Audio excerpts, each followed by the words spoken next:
নমস্কার, শুভ সন্ধ্যা। বসুধার কথায় আপনাদের স্বাগত। আজকে আমার বিষয় দুঃখ। সুখকে আমরা বড় দুহাতে গ্রহণ করি, আর দুঃখকে যতটা পারি দুহাত দিয়ে সরিয়ে রাখি।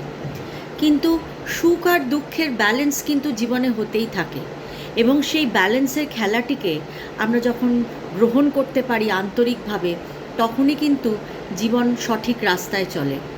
কোনো একটিকে যদি আমরা জীবনের একমাত্র পাথেয় বলে ভেবে নিই, তাহলে কিন্তু জীবন অসম্পূর্ণ থেকে যায়। আমরা লোভী, আমরা স্বভাবতই সুখকে খুঁজি এবং সবসময় সুখকেই আঁকড়ে ধরে থাকতে চাই। কিন্তু সেটাই জীবনের সবথেকে বড় বিড়ম্বনার কারণ, এবং সেটাই জীবনে সবথেকে বড় দুঃখের কারণ। রবীন্দ্রনাথ শান্তিনিকেতনে তার দুঃখ প্রবন্ধে লিখছে, সংসারে আমরা যে কেবলমাত্র ন্যায্যটুকু পাব, কেউ আমাদের প্রতি কোনো অবিচার করবে না, এও বিধান নয়। সংসার এই ন্যায়ের সঙ্গে অন্যায় মিশ্রিত থাকা আমাদের চরিত্রের পক্ষে একান্ত আবশ্যক। নিঃশ্বাস প্রশ্বাসের ক্রিয়ার মতো আমাদের চরিত্রের এমন একটি সহজ ক্ষমতা থাকা চাই, যাতে আমাদের যেটুকু প্রাপ্য সেটুকু অনায়াসে গ্রহণ করি, এবং যেটুকু ত্যায্য সেটুকু বিনা ক্ষোভে ত্যাগ করতে পারি।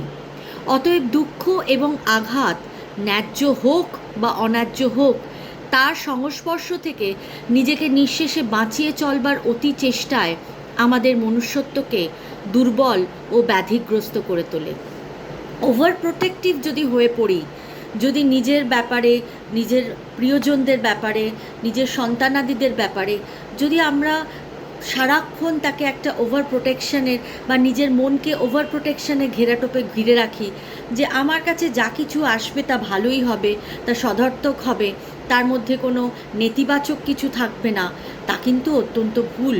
কারণ ফুল আর কাঁটা এই দুই নিয়েই কিন্তু জীবনের সংমিশ্রণ, এবং এই দুই নিয়েই কিন্তু আমাদের চলা। তো সেই চলাতে যদি আমরা দুঃখকে বর্জন করি, যা আমাদের কাছে সুখকর নয় তা যদি আমরা বর্জন করি, তাকে যদি আমরা সমানভাবে গ্রহণ না করি, তাহলে তো স্বার্থপরের মতো কথা হলো।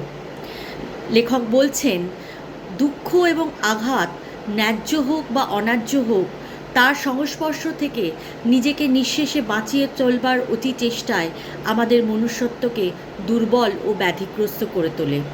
এই ভীরুতায় শুধুমাত্র বিলাসিতার পেলবতা ও দৌর্বল্য জন্মে তা নয়। যে সমস্ত অতি সংবেদনশীল লোক আঘাতের ভয়ে নিজেকে আব্রত করে, তাদের শুচিতা নষ্ট হয়। আবরণের ভিতরে ভিতরে তাদের অনেক মলিনতা জমতে থাকে।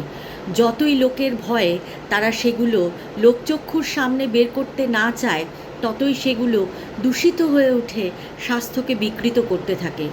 পৃথিবীর নিন্দা, অবিচার, দুঃখ, কষ্টকে যারা অবাধে অসংকোচে গ্রহণ করতে পারে, তারা যে কেবল বলিষ্ঠ হয় তা নয়, তারা নির্মল হয়। অনাবৃত জীবনের উপর দিয়ে জগতের পূর্ণ সংঘাত লেগে তাদের কলুষ ক্ষয় হয়ে যেতে থাকে। অতএব সমস্ত মন প্রাণ দিয়ে তুমি প্রস্তুত হও। যিনি সুখকর তাকে প্রণাম করো, যিনি দুঃখকর তাকেও প্রণাম করো। তাহলেই স্বাস্থ্য লাভ করবে, শক্তি লাভ করবে। যিনি শিব, যিনি শিবতর, তাকেই প্রণাম করা হবে। মনরে আজ কহ যে, ভালো মন্দ যাহাই ঘটুক, সত্যরে লাও সহজে। সেই সত্যের রাস্তায় ভালো আসুক, মন্দ আসুক, ঈশ্বর যেন আমাদের সেই শক্তি দেন, আমরা যেন সেই ভালো এবং মন্দ দুটিকেই সমানভাবে গ্রহণ করতে পারি, এবং তিনি যেন আমাদের শক্তি দেন, আমরা যেন সমস্ত পার করে, সমস্ত সংঘাতকে ফেস করে, সমস্ত সংঘাতকে নিজের মধ্যে রেখে সেই লড়াইয়ে এগিয়ে গিয়ে আমরা যেন জীবনকে সঠিক রাস্তায় নিয়ে যেতে পারি।